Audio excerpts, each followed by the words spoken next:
Hello everyone, this is Deepa Yadav. Welcome back to my YouTube channel.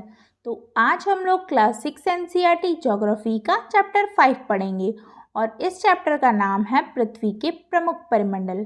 पिछले video lecture में हम लोगों ने तीनों परिमंडल को पढ़ा था, भूमंडल, जलमंडल और वायुमंडल को पढ़ लिया था। अब हम लोग इस चैप्टर का लास्ट टॉपिक पढ़ने वाले हैं, जीवमंडल, जिसे इंग्लिश में बायोस्फीयर कहा जाता है। तो आज हम इस टॉपिक को पढ़ने वाले हैं और अच्छे से समझने वाले हैं आज के इस वीडियो लेक्चर में। तो चलिए फिर स्टार्ट करते हैं। तो हमारा फर्स्ट पॉइंट है, जीवमंडल स्थल, जल तथा हवा के बीच का एक सीमित भाग है। यह वह भाग है जहाँ पर जीवन मौजूद है। तो समझो कि जहाँ पर स्थलमंडल, जलमंडल और वायुमंडल क्या है, तीनों मिलते हैं, वहाँ पर क्या होता है, जीवमंडल का निर्माण होता है। हाँ, निर्माण हो जाता है। तो आपको ऐसा जोन चाहिए होता है ना कि जहाँ पे तीनों चीज़ें मिलती हों, स्थल, जल तथा हवा, ये तीनों चीज़ें मिल जाएं। तो अलग अलग क्या है, परिमंडल है। भूमंडल है, जलमंडल है और वायुमंडल। तो तीनों जहाँ पर क्या है, इंटरेक्ट करती है। यहाँ पे ये देखिए, ये एक दूसरे से मिल रहा है ना। तो रहने के लिए क्या है, ज़मीन, पीने के लिए पानी और इनटेक करने के लिए हवा।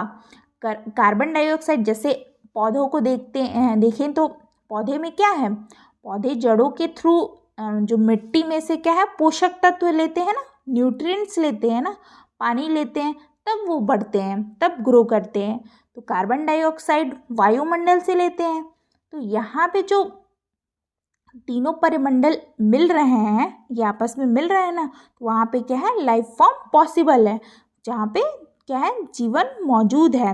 वही यहाँ पे कह रहा है कि जीवमंडल स्थल, जल तथा हवा के बीच का एक सीमित भाग है। यह वह भाग है जहाँ जीवन मौजूद है। क्लियर हुआ फर्स्ट पॉइंट। अब हम लोग नेक्स्ट पॉइंट पढ़ते हैं।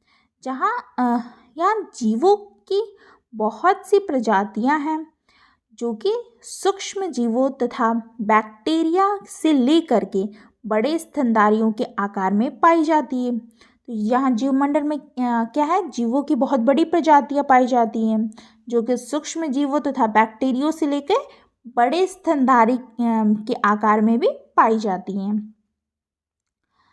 क्लियर। नेक्स्ट पॉइंट हमारा देखते हैं क्या है। जीवमंडल के प्राणियों को मुख्यतः दो भागों, जंतु जगत एवं पादप जगत में विभक्त किया जा सकता है। तो जंतु जगत, जीवमंडल को कितने भागों में बांटा गया है, देखिए दो भागों में। जंतु जगत में क्या चीज़ें आएंगी, जानवर आएंगे, हम इंसान भी उसमें आ जाएंगे जंतु जगत में। और एवं पादप जगत में क्या होंगे, इसमें पेड़ पौधे आ गए, घास, सब्जियां, ये सब चीज़ें पादप जगत में आ गई। तो जीवमंडल के प्राणियों को मुख्यतः दो भागों में बांटा गया है, जंतु जगत और पादप जगत। क्लियर हुआ ये पॉइंट भी। अब नेक्स्ट पढ़ते हैं। नेक्स्ट पॉइंट है कि पृथ्वी के ये तीनों परिमंडल आपस में पारस्परिक क्रिया करते हैं तथा एक दूसरे को किसी न किसी रूप में प्रभावित करते हैं। तो समझना कि अभी मैंने बताया कि जो पृथ्वी के ये तीनों परिमंडल क्या है, आपस में पारस्परिक क्रिया करते हैं। जैसे हमारे पौधे हैं, तो पौधे क्या है, ऑक्सीजन देते हैं, कार्बन डाइऑक्साइड लेते हैं, तो उन्हें पानी चाहिए रहता है, तो जलमंडल से मिलता है। उन्हें पोषक तत्व चाहिए तो मिट्टी से मिलता है। वैसे ही हमें भी पानी चाहिए तो क्या है, जलमंडल से मिलेगा। तो इस तरीके से क्या है, हम दूसरे परिमंडल जो है एक दूसरे को किसी न किसी रूप में क्या है, प्रभावित करते हैं। देखिए उदाहरण के लिए लकड़ी तथा खेती के लिए वनों को काटा जाए तो इससे क्या होता है, ढलवा वाला जो भाग है पर मिट्टी का कटाव क्या होता है, तेज़ी से होने लगता है। तो हम लकड़ी और तथा खेती के लिए वनों को काटेंगे तो क्या हो जाएगा, ढलुआ वाला जो भाग होता है मिट्टी के कटाव में क्या होता है, मिट्टी का कटाव क्या तेज़ी से होने लगता है। ठीक। नेक्स्ट पॉइंट है हमारा, इसी प्रकार प्राकृतिक आपदाएं जैसे भूकंप से पृथ्वी की सतह में परिवर्तन हो जाता है। तो हाल ही में सुनामी के कारण अंडमान एवं निकोबार द्वीप समूह के कुछ भाग क्या है, पानी में डूब गया है। ठीक है, जो क्या है, हाल ही में क्या है, सुनामी के कारण अंडमान एवं निकोबार द्वीप समूह का कुछ भाग पानी में डूब गया है। क्लियर। नेक्स्ट पॉइंट पढ़ते हैं, क्या है, उद्योगों, तापी विद्युत संयंत्रों तथा गाड़ियों का उत्सर्जित पदार्थ वायु प्रदूषित करता है। क्या करता है, ये उद्योगों, तापी विद्युत और संयंत्रों तथा गाड़ियों का उत्सर्जित पदार्थ क्या करता है, वायु को प्रदूषित करता है। फिर कह रहा है कि कार्बन डाइऑक्साइड वायु का एक महत्वपूर्ण घटक है, लेकिन कार्बन डाइऑक्साइड की मात्रा में वृद्धि के कारण पृथ्वी के तापमान में वृद्धि हो रही है। इसे क्या है, भूमंडलीय तापन कहा जाता है। तो समझना इसका क्या मतलब है कि जो कार्बन डाइऑक्साइड है ये हमारे लिए काफ़ी आवश्यक है। तो ये काफ़ी आवश्यक है, तो ये हमारे लिए क्या है, महत्वपूर्ण घटक है, क्योंकि कार्बन डाइऑक्साइड की मात्रा में वृद्धि के कारण क्या होता है, तापमान में भी वृद्धि होती है, तापमान भी बढ़ जाता है। क्या होता है, कार्बन डाइऑक्साइड की मात्रा में वृद्धि होती है तभी पृथ्वी का भी तापमान बढ़ जाता है। तो इसे ये क्या कहा जाता है, भूमंडलीय तापन कहा जाता है। तो ये इम्पॉर्टेंट पॉइंट है, ठीक है, ये आप लोग याद कर लेना। इसलिए भूमंडल, वायुमंडल तथा जलमंडल के बीच के प्राकृतिक संतुलन को बनाए रखने के लिए पृथ्वी के संसाधनों के सीमित उपयोग की आवश्यकता है। तो हमारे पृथ्वी को क्या है, सीमित उपयोग की आवश्यकता है, ताकि हमारी जो पृथ्वी है सुरक्षित और सही बनी रहे। ठीक है, तो ये सारे पॉइंट्स जीवमंडल के आपको क्लियर हो गए। ये डायग्राम है, देखिए, ये आपका वायुमंडल हो गया, ये स्थल मंडल है और ये जलमंडल है। तो डायग्राम से भी मैं एक बार आप लोगों को समझा देती हूँ। ये आपका, इसको इंग्लिश में एटमॉस्फेयर कहते हैं, ये हाइड्रोस्फेयर हो गया, और ये स्थल मंडल को लिथोस्फेयर कहा जाता है। तो एटमॉस्फेयर जो है ये क्या होता है, वायुमंडल में क्या होता है, वायुमंडल में एयर होती है, सनलाइट होती है ना, सूर्य की किरणें भी होती हैं, सब कुछ होती है। तो वही क्या करती है कि जो हमारा जलमंडल है, जलमंडल में क्या है, वाष्पीकरण करवाती है ना, जो बादल बनता है,